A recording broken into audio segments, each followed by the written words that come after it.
ania ang kasing-kasing ko o hinluin sa mga pulong mo pasiloa ang akong mga sala ang kinabuhi ko himo ang bago o Diyos ania ang kasing-kasing ko og hinluin sa mga pulong mo pasiloa ang akong mga sala ning kinabuhi ko himo ang bago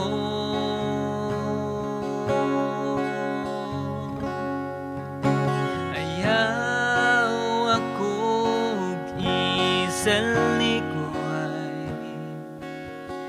ug ayaw ipahilayo kanako ang imong Espiritu Santo ihatag kanako ang kalipay tungod sa kaluwasan nga ihatag mo kanako og ligona og himo ang masinugtanon kanimo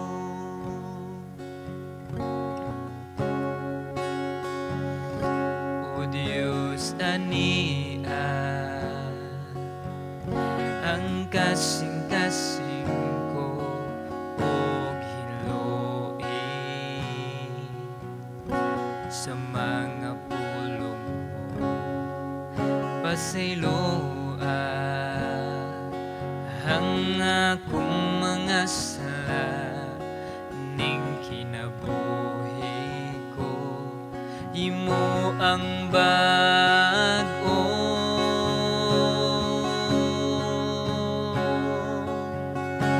ayaw akong isalikoy ug ayaw ipahilayo kanako ang imong Espiritu Santo ihatag kanako ang kalipay tungod sa kaluwasan nga ihatag mo kanako og ligona og himo ang masinugtanon kanimo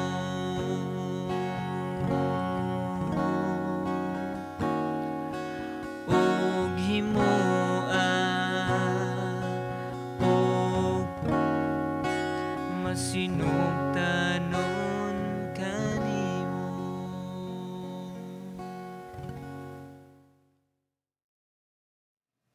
Maayong buntag sa tanan.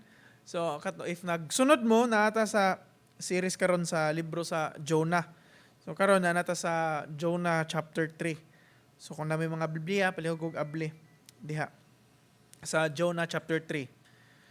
Before na to basahon ang tibuok nga passage sa Jonah chapter 3, akong na mahinumduman ani samtang nagbasa ko nagtuon ko kay mura siyag kahinumdum ko sa ako ang pagkabata pa nga kanang suguon ko sa akong ginikanan nga for example na sila ipapalit palihog og palit ito inana niya ako sa ako nahilig man jud kog duwa og mga computer games, PlayStation or unsa pa dra mo gina akong hilig sa una magduwa kung walay klase magduwa ko or kung manahon ko assignment magduwa ko niya kana suguon ko sa akong mama sa akong papa akong parents suguon ko nga palit na paliton something or inana muligramo gid ko kay labi na ako magduwa ko samukan ko mga suguon sa akong ginikanan unya ang may tabo malagot ni noon sila mabunalan hinoon ko niya maghilak na noon ko nga magtuman sa ilang sugo so Excuse. Murag inana akong natanawa na diri kang Jonah, kay since na to sa chapter 3, ato makit-an diri nga si Jonah nituman na siya sa Ginoo, niadto na siya sa Nineveh. So base sa mga niagi nga mga kapitulo sa 1 ug sa 2, si Jonah nagpagahay siyang ulo. Pag ingon sa Ginoo nga adto sa Nineveh, wala siya mosugot. Tipas hinuon siya, naadto nun siya padung sa Tarshish. Unya, bisag gibagyo na ang ilang barko, ilang bangka, ay ilang barko nga gisakyan, wa gihapon, ganahan nun si Jonah nga mo ilabay siya sa dagat. Yung pag-abot niya sa dagat, gigamit sa Ginoo ang isda nga gituklob si Jonah, unya dito nangayigpasaylo si Jonah, unya giluwa na siya nun sa daplin sa baybayon. Karon gingnan siya sa Ginoo, kaning chapter 3 gingnan siya sa Ginoo nga adto sa Nineveh o gisulti dito ang akong gisugo sa imuha. Karon nituman na si Jonah. So kumbaga, before siya nituman, giwat pa nga na nahitabong daw tan. Murag nakanumdum ka na sa kung pagkabata nga muhot pa mambunalan, muhot pa makasabaan, muhot pa malusian para mutuman. So muna ang minumduman sa kaningan Jonah. So karon nituman na si Jonah. So kung na mo yung mga Biblia, palihog abli dito sa Jonah kapitulo 3. Dapo ni kabuk bersikulo. Pero again, ako ni siyang basahon sa English kay maglisod ko og sa translation sa Cebuano. Maglisod ko og litok sa mga words, maglisod ko og sabot sa lawom ng mga words. But ako gyapon siya i-translate in Cebuano. So Jonah chapter 3 verse 1 to 10. Then the Lord spoke to Jonah a second time, "Get up and go to the great city of Nineveh and deliver the message I have given you." This time, Jonah obeyed the Lord's command and went to Nineveh, a city so large that it took 3 days to see it all. So, muna ikaduha nga time, nga niingon ang Ginoo Jonah, adto nag-Nineveh, unya si Jonah, adto nagijag Nineveh, unya dako gyud ang gilakwan, mga 3 ka adlaw, iyang gibiyahe, 3 sad ka adlaw para matuyok ang tibuok nga syudad sa Nineveh. So, on the day Jonah entered the city, he shouted to the crowds, 40 days from now, Nineveh will be destroyed. So sa gisugo sa Ginoo mo, gituman ni Jonah, pag abot niya dito, ingon siya, 40 ka adlaw, tibok Nineveh, gubon sa Ginoo. So, in verse 5, ningon dra, the people of Nineveh believed God's message, and from the greatest to the least, they declared a fast and put on a burlap to show their sorrow. When the king of Nineveh heard what Jonah was saying, he stepped down from his throne and took off his royal robes. He dressed himself in burlap and sat on a heap of ashes. And the king and his nobles sent his decree throughout the city. No one, not even the animals from your herd and flocks, may eat or drink anything at all. So after nadunggan sa mga tao ang gingon ni Jonah nga 40 ka adlaw gubon sa Ginoo ang city sa Nineveh, ang mga tao nahadlok og nagbasol sa ilang mga gibang buhat, unya gikan sa hari pidpadong sa mga servant nila, nag-fasting sila, or kumbaga murag ilang gihinulsulan ang ilang mga sala ug nahadlok sila. Bisan ang hari mismo, pagpakita sa ilahang paghinulsol, nagsulob sila og gitawag nila burlap, or gitawag na siya sanina nga made of sako. Kumbaga musuot ana mga outcast. So ilan ang gisuot para ipakita nila ang ilahang paghinulsol sa ilang mga sala. Unya ang hari o ang ihang mga kauban, nagpatawag siya o nagpa-set siya o kanang gitawag nila decree or murag command or sugo nga tibuok city dili mangaon hasta ang mga hayop o mga tao di mangaon tanan. So mag-fasting sila. Nga naman, ipakita nila nga kanang murag nagmahay sila or nag-uol or ginulsulan nila ang ilang mga sala. So iyang gipakita sa Ginoo. Og mo na yung giingon, people and animals must wear garments of mourning. Og mo to lang gisulob katong murag sako nga sanina. And everyone must pray earnestly to God. They must turn from their evil ways and stop all their violence. Ng mga Ingon siya, di lang kay di mangaon ko dili magampo po ng tanan, unya dili na magbuhat og daotan. Verse 9, who can tell, perhaps even yet God will change His mind and hold back His fierce anger from destroying us. Ingon siya. At ipakita sa Ginoo, basin di ay, sa bangunaw na sa Ginoo, unya, papasaylo sila. Verse 10, last verse, when God saw what they had done and how they had put a stop to their evil ways, He changed His mind and did not carry out the destruction He had threatened. So pagkita sa Ginoo, sa gibuhat sa mga tao sa Nineveh, so wala guba sa Ginoo ang city sa Nineveh. So mo to ang story sa tibuok chapter. So before na to ni kuhaan og mga tulunan, magampo usa ta. Labing gamanan nagdalaygo na mo nga Dios, salamat kay Ginoo aning kabuntagon. Nga diin kami Ginoo makatuon ug makabasa usab sa imong pulong. Ang gyampo Ginoo nga hinaota Lord, nga ikaw magauban kanamo Lord, samtang kami magabasa o magatuon sa imong pulong. Nga hinaota Lord nga tanan nga among makatunan diri Ginoo, among ibuhat Ginoo para ina nga paagi Ginoo, mahimaya ka sa mga kinabuhi Ginoo. Nata Lord sa bisag unsa among makatunan karon, Ginoo pinagi si mong pulong, nata Lord among kinindawaton with a humble heart Ginoo. Nata Lord nga among buhaton para mahimaya ug mabayaw imong buhi nga ngalan. Salamat Ginoo, ikaw among gitugyanan sa mga oras nga sa pagtuon sa imong pulong karong kabuntagon. Tanan Lord ang gipangigpasalamatan sa ngalan ni Jesus. Amen ug amen. Again, may buntag sa tanan. So moto ang story sa Jonah. So si Jonah sa chapter 3 nituman na gid sa Ginoo. Unya iyang gibuhat moto ni hitabo. So atong makita diri tulo ka buk ang atong makit-an og atong makuhaan og tulun-an. So una, ang Ginoo maghatag og second chance or another chance or maghatag siya og mga chances nato. Ikaduha, ang Ginoo magagamit sa bisag kinsa. Ang Ginoo magagamit sa bisag kinsa. Ug kinalasan, ang Ginoo maluluyon sa tanan. So kung balikon, ang Ginoo naghatag og second chance or another chance. Naghatag siya chances sa mga katawhan. Ikaduha, ang Ginoo makagamit sa bisag kinsa. Yang ganahan gamiton. Katulo, ang Ginoo maluluyon sa tanan. So una, ang Ginoo naghatag og second chance. Verse 1 to 2, nag-ingon dra. Then the Lord spoke to Jonah a second time. Get up and go to the great city of Nineveh and deliver the message I have given you. So makita na second time. So makita na to nga si Jonah, gihatagan siya og second chance sa Ginoo. Nga naman, again, balik ta sa mga niagi nga chapter, sa dihang gitawag si Jonah para magsangyaw sa pulong sa Ginoo didto sa city sa Nineveh, unsay ang gibuhat? Wala siya nga naman, lagot siya. So short background, kani manggong Nineveh or tawag na to mga Palestine, kontra na gid siya sa mga Israelites. So kung tanaw na to ang history, ang Israelites grabe ni sila og nasinati sa mga Palestinians or kani sa mga city of Nineveh. Ano naman, torturon sila.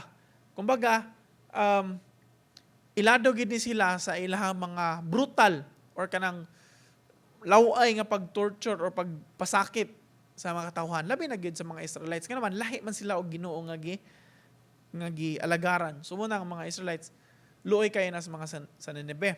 So mo to ang message sa Ginoo sa mga Palestinians or sa Nineveh nga dapat sila mo repent or gitawag na to mga igpasaylo sa mga sala og ilang talikdan ang ilang mga bati nga buhat. Og mo na isugo ni sa Ginoo ni Jonah pag adto didto pag sangyaw no nga ang Ginoo mo itinud-anay nga Ginoo nga dapat mahadlok sila. So nitabo si Jonah wa siya di siya ganahan. So mo to nidagan si Jonah padung sa Tarshish. So sa mga niagi nga mga mensahe no ato na nahinduman. Pero ato makita diri nga si Jonah gitagaan gyapon og second chance sa Ginoo. Kay ikaduha, kumbaga kung atong naon, pwede manggod nga lahi na lang ang sugoon sa Ginoo mo adto dito, di ba? Di na si Jonah.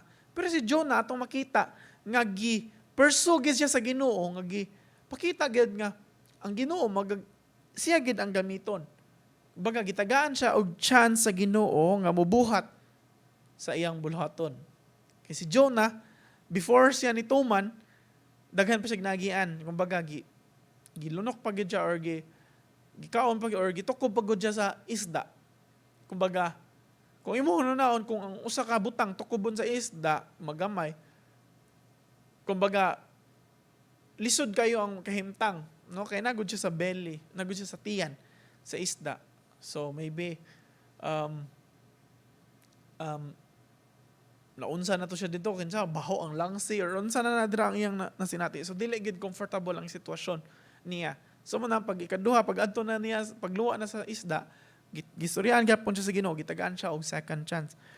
So ato makita dira nga dili lang si Jonah ang nahatag og second chance kung atong i-move forward, ang Ginoo gitagaan po niya chances ang mga katawhan sa Nineveh, no? Ug ato makita dira ang characteristic sa Ginoo ang iyang pagka patient, no, nga Ginoo. Ang iyang patience towards sa mga katawhan or sa ni Jonah lahi ra gyud.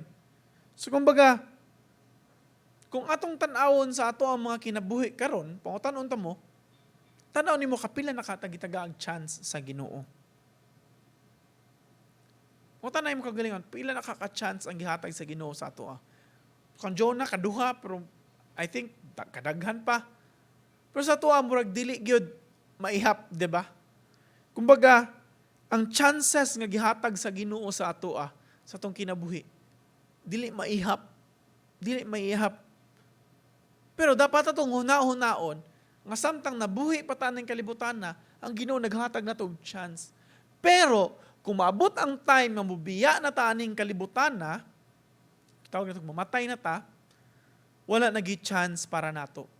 So kumbaga dili nato dapat abusuhon ang chance nga gipanghatag sa Ginoo sa ato adre. Kumbaga basin karon daghan kita parehatan Jonah daghan sigitag mga butang nga atong giabusaran, no, mga kaayo sa Ginoo. Pero ang Ginoo naghatag gyapon chance. Makita nato dra ang patience sa Ginoo towards ato. So God is not only a God of second chances or maghatag siya second chance, but He is a God of another chance. Kumbaga, daghan ang chance nga ihatag nato. O para nato maayo na siya nga balita. Nga naman, kasi diya hatagan tag second chance sa Ginoo, ma-fail gihapon ta or masipyat nga or mapakyas gihapon ta. Pero bot atong hunaon mga igsuon, nga ang chance nga gihatag sa Ginoo kanato diri lang. Sa dihang mobiya na taning kalibutan na, wala na chance. So dapat itong hunaw-naon nga di na to abusahon ang kaayo sa Ginoo sa ato. Again, si Jonah naghatag og second chance. Naghatag po ng Ginoo og second chance sa ato. Sa itong mga sala, na di ato mubuhat, mga itagpasaylo sa Ginoo niya, sa buhaton. Kumbaga, naghatag siya og lain chance sa ato. Hinaut unta ato nang hunaw-naon og di na to abusahan. Og mutuman na ta sa kabubuton sa Ginoo. Ikaduha, ang Ginoo makagamit sa bisag kinsa or God can use anyone. Ang Ginoo magamit sa bisag kinsa. Ato na makita sa versikulo 3, kutob sa 9. So naitabo, ang Ginoo ni gamit ni Jonah, yang gigamit si Jonah. So akong gingon pa ganina si Jonah sa dihang pagtawag sa Ginoo kaniya, iyang una nga responde kay ang iyang una nga tubag kay nidagan siya palayo sa Ginoo.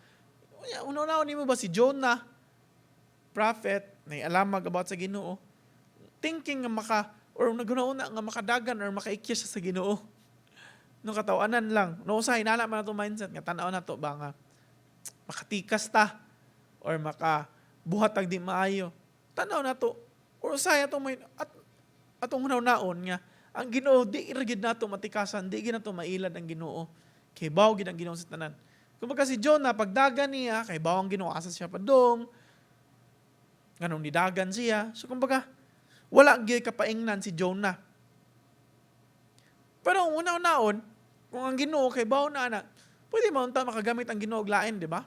Lain nga prophet, lain nga tao, or normal lang nga tao, or basin magamit siya nga tong tao nga mismo sulod sa Nineveh, nga mo ingon nila. Pero nganong si Jonah man gyud. So mo ato makita dira nga ang Ginoo mismo tagid siya iyang kabubuton, siya jud kahibaw unsay kaayuhan. Kung man ang iyang gigamit si Jonah, pwede ko tulain, pero iyang gipili nga gigamit gid niya si Jonah para musangyaw sa mga taga Nineve. So di pasabot nga di siya makagamit og laing tao, kundi mas gipili gid niya si Jonah nga iyang gamiton para musangyaw ngadto sa taga Nineve. Naggamit siya og bagyo, nagamit siya og mga tao nga sud dito sa barko nga gisakyan ni Jonah. Nagamit siya og isda para lang gyud si Jonah mabalik dito sa Nineve. Kung makita na to dira, daghan og gigamit ang Ginoo. So bisag unsa iya magamit, ma-animal man na, ma-isda, matao man na si Jonah or katong mga naaso kauban niya sa barko or panahon man na, naggamit ang Ginoo og hangin or bagyo or uwan or dagat, dagko nga bawd, bisag unsa nga butang nga magamit sa Ginoo. Way lain, mahangin man na, bisag unsa atong manunaan, pwede nang gamiton sa Ginoo. Inaana kagamhanan natong Ginoo. So ang Ginoo makagamit di lang sa katawhan, kundi sa bisag unsa magamit sa Ginoo. So kani si Jonah ang gigamit sa Ginoo para musangyaw dito sa dito sa city sa Nineve. Ug di lang si Jonah ang gigamit sa Ginoo, kundi mismo ang hari dito sa Nineve. Ang hari sa Nineve giyon sa man paggamit sa Ginoo. So after ni Jonah, pag-ingon ni Jonah dito nga gubon sa Ginoo ang city sa Nineve 40 ka adlaw, unsa may gibuhat sa hari?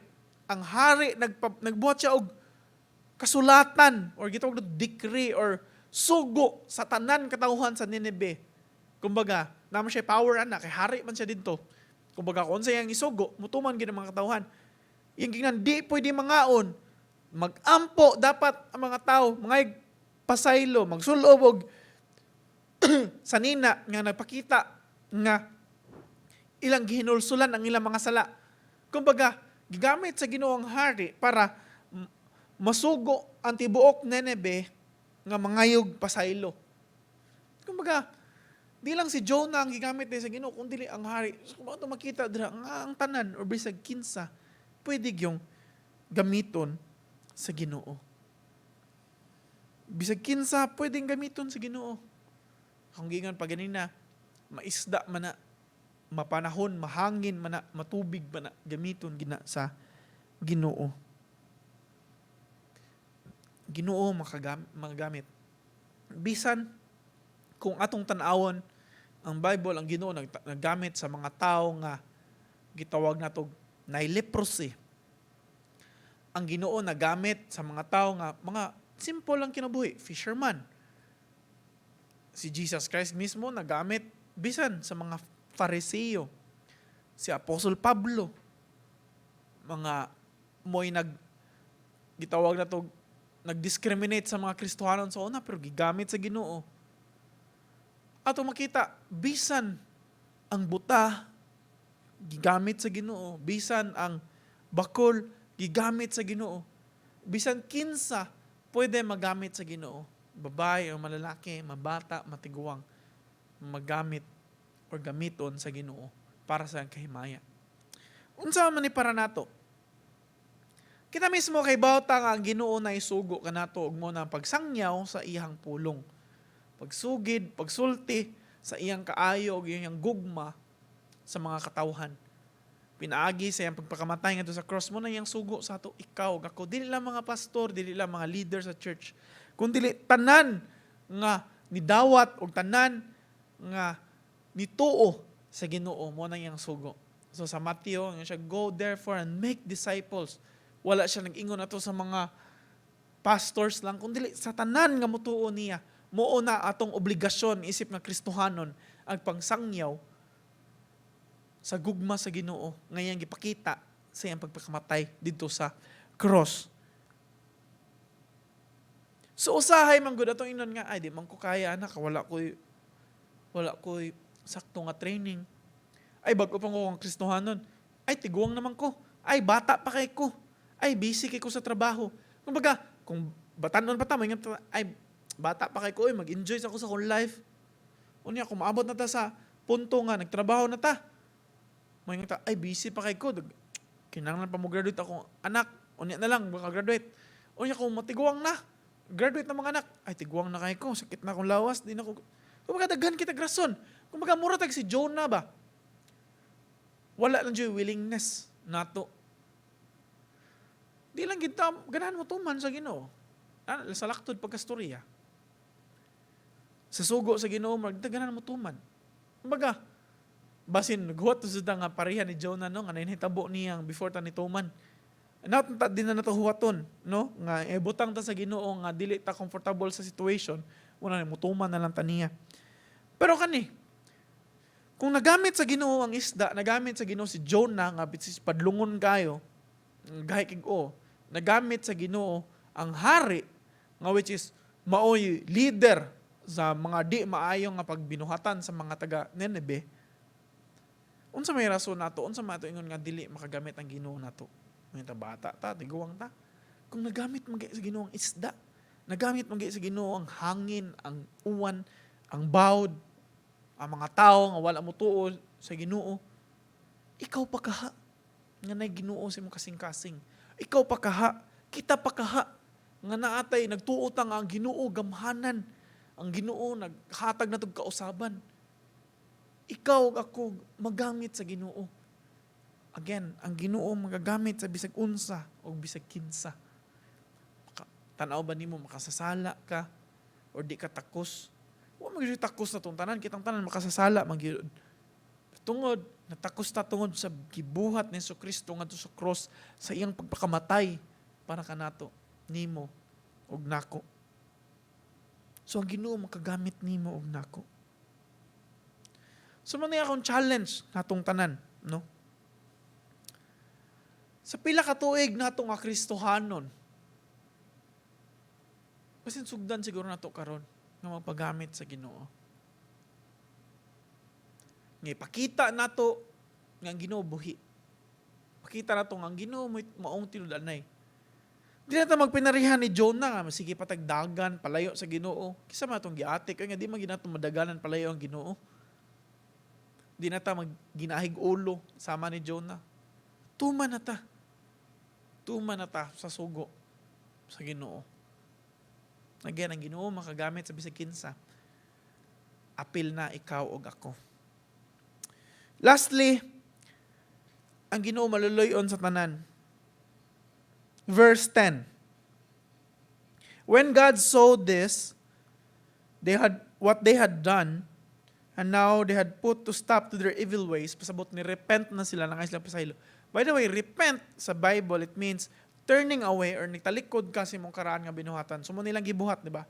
Ilang gitalikdan lang karaan nga binuhatan. Ang ilang mga evil ways. Then, he did not carry out the destruction he had threatened. So wala padayon sa Ginoo ang pag-distract or pagguba. At makita dira, grabe ang kaluoy sa Ginoo. Di ba? Una, ang kaluoy niya towards si Jonah. Again, si Jonah, badlungon, wa mo tuman, nidagan, palayo sa Ginoo. Pwede ko to diha-diha. Di na pa siya pasayloon sa Ginoo. Pwede ko to diha-diha nga kwaon niya ang kinabuhi ni Jonah. Pero wala. Grabe ang iyang kaluoy ni Jonah. Gitagaan niya po niyang chance, di ba? Ang iyang kaluoy towards sa people sa Nineveh. Mga badlungon. Mo siguro ning ganahan ni Jonah. Di mo ganahan si Jonah nga maluwas mga taga Nineveh. Pero kay bawo siya siguro nga maluwas gid sa Ginoo ang taga Nineveh. So mo nang di siya ganahan nga musangyaw dito sa Nineveh. Pero ang kaluoy sa Ginoo iyang gipakita sa mga katawan sa Nineveh. Og di lang dito sa Nineveh, bisan katong mga kauban ni Jonah dito sa barko, nga nakita bisan sa bati nga sitwasyon nga dala ni Jonah sa ilaha, atong makita dito no nga sila mismo nangagpasaylo sa Ginoo og nagbuhat kon sila commitment sa Ginoo. Kumbaga sila mismo nana sila commitment dira sa Ginoo. Kumbaga grabe ang kaluoy sa Ginoo sa mga katawhan. Ug ato ni makita bisan sa ato mga kinabuhi. Kapila man ta gipakit-an sa Ginoo iyang kaluoy. Kumbaga kung sa ato lang experience, no. Ikaw mo ko kibaw sa imong experience sa Ginoo, bro, ako kung makita nako ang grabe ang ihang kaluoy diri kanako. Sa akong kabadlungon, sa akong kagahig-o, sa tanan akong gibuhat nga di maayo, nga wala nakapakahimaya sa Ginoo. Pero grabe ang kaluoy nga gihapakita sa Ginoo sa ako. Nagihapon ko. Iya gihapon ko gitagaan, gisustenan yan gihapon ko niya. Iya gihapon kong gitabangan sa tanan akong mga sa akong problema, sa akong mga nasinati aning kalibutan, naagihapon siya, naguban ka na ko. Bisan pa man nga mapakyas ko kada adlaw, pero grabe ang kaluoy nga gihatag sa Ginoo sa ako.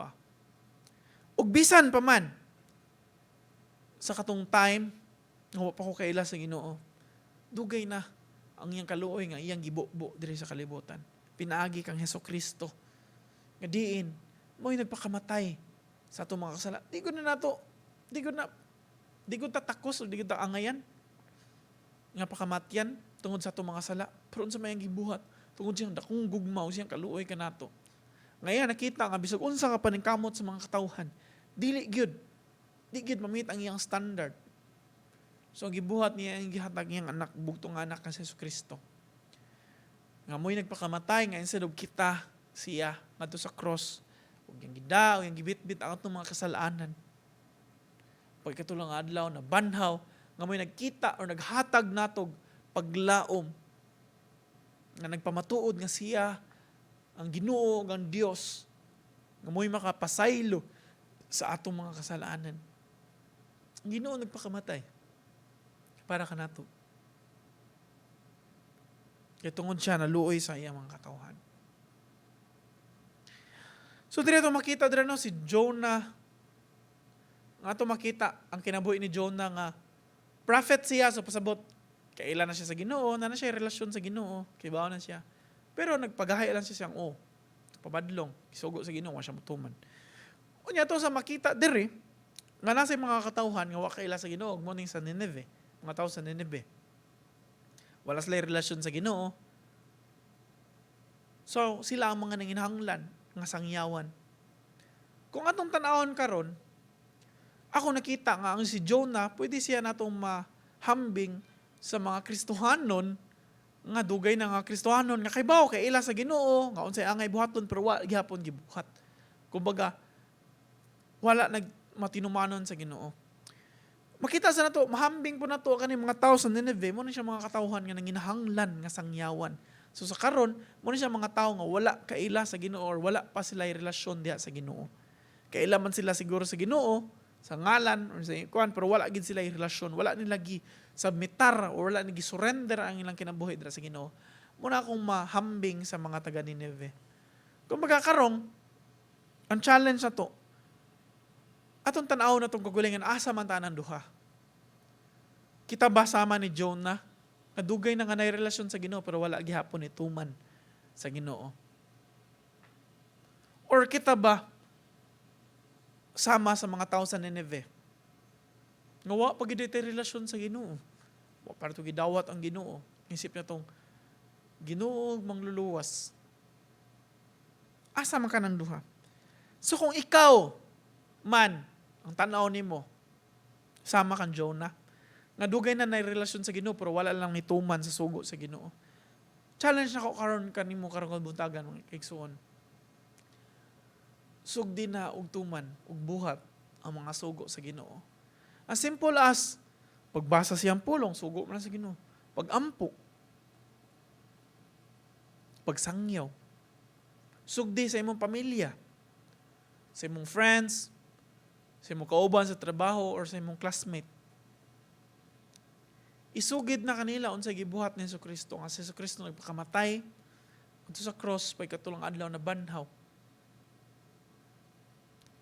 Mo'y naghatag na tong paglaom, nga mo'y maghatag na tong kaluwasan, kapasaylohan sa itong mga sala, di si Ginoong Jesucristo lamang. Or basin ikaw ning mga sama sa tao sa Nineveh, wala pa'y relasyon diya sa Ginoo. Maybe kay ila lang ka sa Ginoo sa imong nahuna, pero wa gid sa imong kinabuhi. Wa gid nimo siya gitagag um, lugar or bili sa imong kinabuhi. Basin ikaw ni, karon i-challenge ta ka karong kabuntagon. Basin mo na ni nga time nga Ginoo nagatuktok sa imong kasing-kasing karon. Nagpahibaw nga kita nanginahanglan og kaluwas, nanginahanglan og tawo nga moluwas kanato. Kay bisag unsa tong paningkamot, di gyud mapakyas gyud ta. Masin karon kabuntagon, desisyon ni. Karong orasa, desisyon ni. Nga imo nang dawaton si Jesucristo sa imong kinabuhi. Nga isip nga Ginoo og mangluluwas. Dawata siya og sugod na og tuman sa iyang kabubuton sa imong kinabuhi. Again, walay laing makaluwas kanato sama sa pagluwas sa mga tao sa Nineveh, kundi ang Ginoo lamang. Wa tay laing sampitan kundi siya lamang. So gi-challenge ti ka, dawata ug ang kuna nga way laing makaluwas, dili imong kagalingon, dili imong pagbuhat, kundi sa Jesucristo lamang. Sa iyang natapos nga buhat didto sa cross nga pagpakamatay. Dawata ang Ginoo karong kabuntagon. Ug sunda siya. Again, kung asa man ka atong duha, hinaut unta nga imong buhaton yung challenge. Again, sa kani nga passage ito makita diri ang pagtuman ni Jonah og ang impact nga iyang gihatag sa mga katawhan sa Nineveh. Tungod gigamit siya sa Ginoo. Again, ang Ginoo naghatag og chances nato siya makagamit bisag kinsa o bisag unsa. Inana siya kagamhanan o grabe iyang kaluoy kanato. Sukad siyang pagpakamatay nga to sa cross, hantud karon siyang pagsustinar sa atong mga tagsa-tagsa nga kinabuhi. Inatunta nga sa atong mga nakatunan karing kabuntagon, di lang mula po sa atong pikasdunggan, kundi atong ipasud sa atong kasing-kasing o gunahuna o atong ibuhat pinaagi sa tabang o grasya sa Belang Espiritu Santo. Kaya na nga pamaagi, mahimayan ato ang Ginoo sa atong mga tagsa-tagsa nga kinabuhi. Salamat ug maayong buntag sa tanan. Kampo ta. Lamig-amhanan og dalaygon ng mga Dios. Salamat Ginoo sa imong pulong. Nagpahinumdum ka namo Ginoo. Unsa kadako ang imong gugma diri ka namo Ginoo. Bisan pa man Lord sa among kapakyasan, naghatag ka og mga chances kanamo Ginoo. Di lang kausa, di lang kaduha. Kadaghan Ginoo. Pinota Lord nga dili maabot sa punto nga mahurot na among chance Ginoo sa dihang mubiya namin ang kalibutan na Ginoo. Wala gihapon namo or wala gihapon may relasyon diha kanimo. Ang gyampo Ginoo nga Lord sugdi Ginoo pag-usab ako kasing-kasing among kasing-kasing ug sugod ug gamit kanamo Ginoo para sa imong kahimayaan Lord. Bisan asa mi nimo ibutang sa mong pamilya, sa mong community, sa mga barkadas, sa mong trabahoan or sa mong eskwelahan or bisan asa mi Ginoo. Hinawta Ginoo nga imo ming gamiton, nga mahimo ming kahayag sa mga katawhan Ginoo. Ug bisan Lord, ang giampo kung sama mi ni Jonah, hinawta Lord, musugod na mi og tuman og dili na mi paghahig o Ginoo. Or kung sama mi sa mga tao sa Nineveh nga wa pay relasyon diha kanimo, mahawta Ginoo nga among dawaton, among ihambol among kaugalingon. Among talikdan among mga kasalanan, among karahan nga kinabuhi ug among dawaton ang bag-o nga kinabuhi nga imong saad diri kanamo Ginoo. Among dawaton Ginoo ikaw nga among Ginoo imong luwas. Salamat kay Ginoo sa imong pulong. Nagpahinumdum ka namo ana Ginoo. Nata Ginoo, bisan sa among kinabuhi, padayon pag kinabuhi ng kalibutan na. Ikaw gihapon ang mahimaya Ginoo. Kining tanan Lord akong gipangayag pasalamatan sa ngalan ni Jesus. Amen ug amen.